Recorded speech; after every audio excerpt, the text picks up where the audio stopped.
السلام عليكم ورحمة الله وبركاته.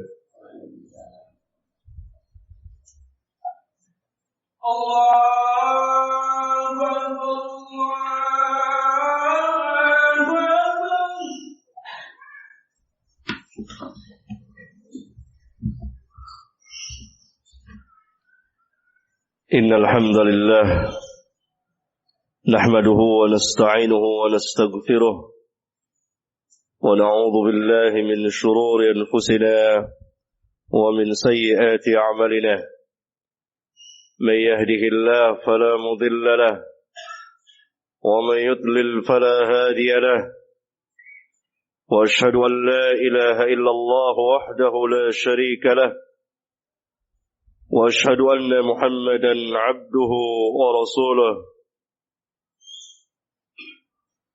أما بعد.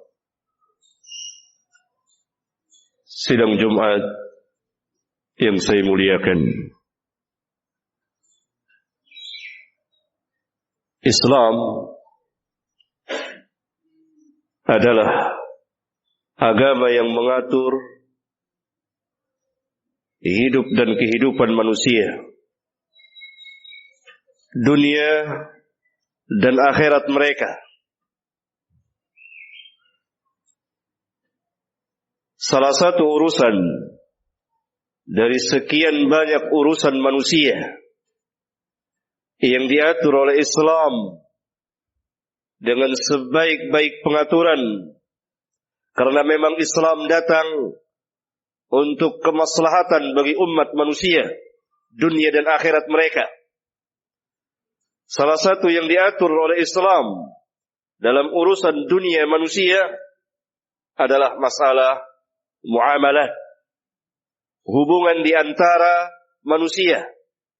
Hubungan di antara manusia ini begitu banyak dan semuanya lengkap diatur oleh Islam, karena memang Islam agama yang sempurna yang Allah turunkan kepada Nabi dan Rasulnya yang mulia sallallahu alaihi wasallam demi kemaslahatan umat manusia dunia dan akhirat mereka. Untuk kemaslahatan umat manusia dunia dan akhirat mereka, Allah Subhanahu wa taala tegaskan dalam kitabnya yang mulia, "Al-yawma akmaltu lakum dinakum wa atmamtu 'alaikum ni'mati wa raditu lakumul Islam dina." Pada hari ini aku telah sempurnakan bagimu agamamu dan aku telah cukupkan nikmatku kepadamu dan aku redha Islam sebagai agama bagimu. Bahkan orang-orang musyrikin menjadi saksi tentang kesempurnaan Islam, bahwa Nabi yang mulia sallallahu alaihi wasallam telah mengajarkan kepada umatnya segala sesuatu.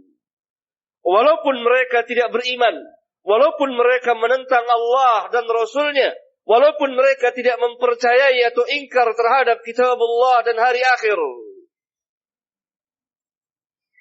Di dalam Sahih Muslim dari jalan Salman Al-Farisi radhiyallahu taala anhu, orang-orang musyrikin bertanya kepada para sahabat, qala lana al-musyrikun, berkata orang-orang musyrik kepada kami, allamakum nabiyukum kulla syai'in hatta al-khira'ati, bukankah nabi kamu, yakni Rasulullah sallallahu alaihi wasallam, telah mengajarkan kepada kamu segala sesuatu sampai buang hajat pun diajarkan?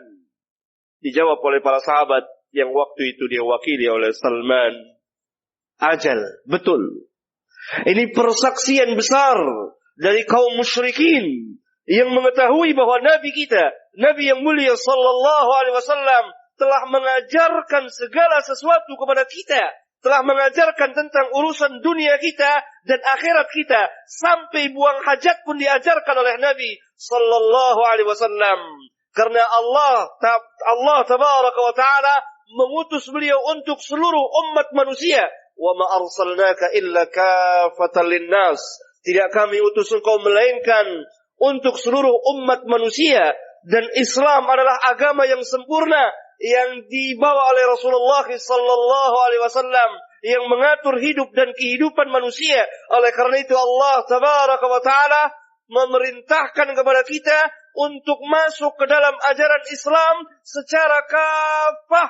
Ya ayyuhalladzina amanu udkhulu fis silmi kafah. Wahai orang-orang yang beriman, masuklah ke dalam ajaran Islam secara keseluruhannya. Maka wajib bagi kita masuk ke dalam ajaran Islam. Akidahnya, keyakinannya, keyakinan Islam. Ibadahnya adalah ibadah Islam. Muamalatnya, muamalat Islam. Adab dan akhlaknya adalah adab dan akhlak Islam. Suluk perjalanan kehidupan kita di dunia sampai akhirat adalah dengan cara-cara dan ketentuan syariat Rabbul Alamin yang telah diatur dalam Al-Quran dan sunnah Nabi-Nya yang mulia sallallahu alaihi wa alihi wasallam. Sidang Jumat yang saya muliakan, salah satu yang diatur oleh Islam dalam masalah muamalat adalah jual beli atau perdagangan. Islam memiliki sistem perekonomian yang sangat baik sekali. Karena Islam memang datang untuk kemaslahatan manusia. Sistem perekonomian yang diatur oleh Allah tabaraka wa taala maslahat. Semuanya adalah kebaikan. Kebaikan dunia dan kebaikan akhirat. Dan semuanya adalah akan menghasilkan keuntungan. Kebahagiaan bagi manusia dunia mereka dan akhirat mereka. Karena memang tidak ada kebahagiaan bagi manusia dunia dan akhirat mereka kecuali dengan Islam. Dan tidak ada kebahagiaan bagi kaum muslimin kecuali mereka mengikuti peraturan syariat Rabbul Alamin yang telah diatur dalam Al-Quran dan sunnah Nabi-Nya yang mulia sallallahu alaihi wasallam. Islam mendasari perekonomiannya dengan sesuatu yang halal dan jauh dari segala bentuk kezaliman.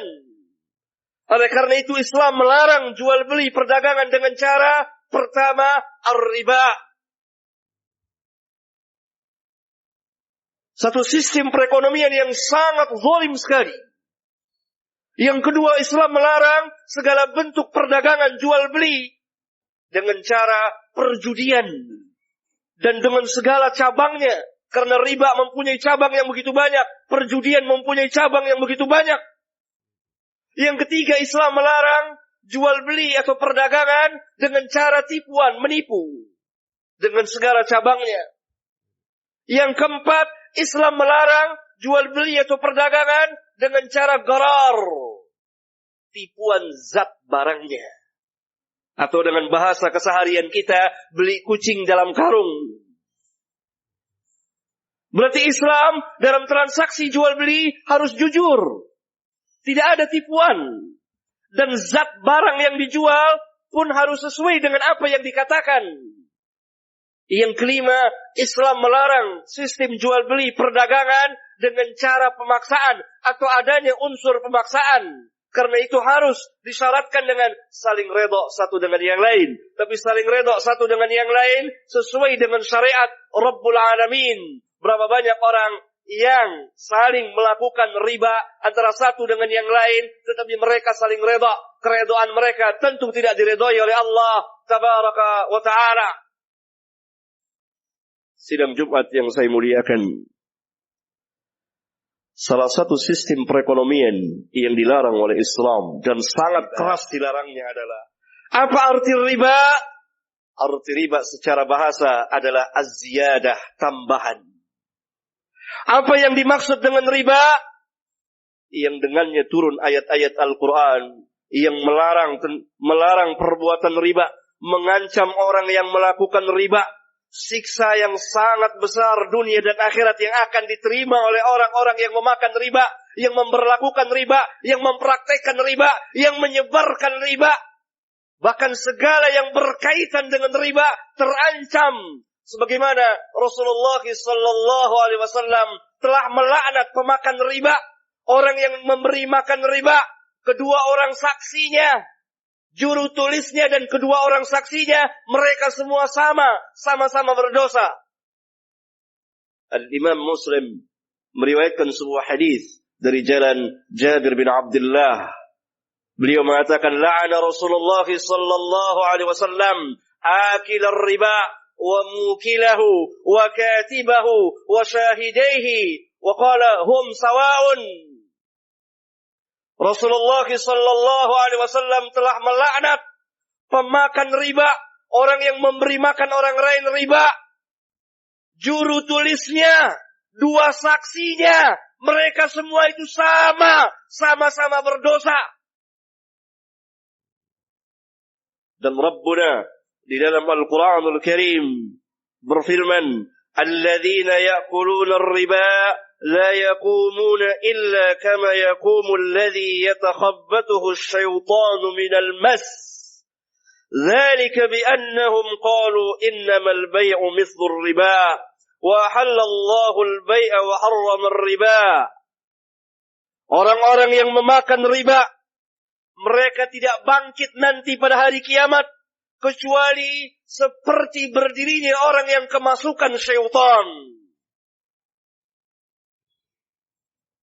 Yang demikian disebabkan mereka berkata, sesungguhnya jual beli itu seperti riba, padahal Allah telah menghalalkan jual beli dan mengharamkan riba. Dalam ayat yang lain Allah Subhanahu wa taala berfirman kepada kita orang-orang mukmin, ya ayyuhalladzina amanu taqullaha wa dharu ma baqiya minir riba in kuntum tu'minun. In kuntum mu'minin. Wahai orang-orang yang beriman, bertakwalah kepada Allah dan tinggalkan segala sisa-sisa riba. In kuntum mu'minin, jika memang kamu orang-orang mukmin. Apa yang dimaksud dengan riba? Riba apa yang dipraktekkan oleh orang-orang jahiliyah pada zaman turunnya wahyu ketika Nabi yang mulia sallallahu alaihi wasallam berdakwah? Praktek riba macam apa yang dilakukan oleh mereka? Para ulama menjelaskan, riba sesuai dengan arti bahasa az-ziyadah, setiap tambahan. Orang-orang jahiliyah, riba yang mereka praktekkan adalah seperti ini. Apabila seseorang itu menghutang kepada kawannya, berhutang kepada kawannya, dan kawannya mempiutangkan kepada dia dalam tempo tertentu, misalnya 1 bulan atau 2 bulan atau setahun. Apabila jatuh temponya, waktunya, dan orang yang berhutang belum mampu membayar, maka yang mempiutangkan berkata kepadanya, aku beri tempo waktu lagi, tetapi dengan memberikan ziyadah tambahan. Atau dengan bahasa keseharian kita, ada bunganya. Berarti riba yang dimaksud dalam Al-Quran, yaitu riba an-nasi'ah, riba dalam hutang piutang, pinjam meminjam. Setiap pinjaman yang ada kelebihannya, dengan syarat ada kelebihannya, berapapun besarnya, maka itu riba yang diharamkan dalam Al-Quran dan sunnah Nabi sallallahu alaihi wasallam yang diharamkan oleh Islam. Setelah kita mengetahui bahwa arti riba yang dipraktekkan oleh orang-orang jahiliyah dalam masalah hutang piutang, setiap hutang ada kelebihan, ada bunganya, maka apa perbedaannya dengan bank-bank yang ada sekarang ini di dunia ini? Aqulu qawli hadha wa astaghfirullah li wa lakum.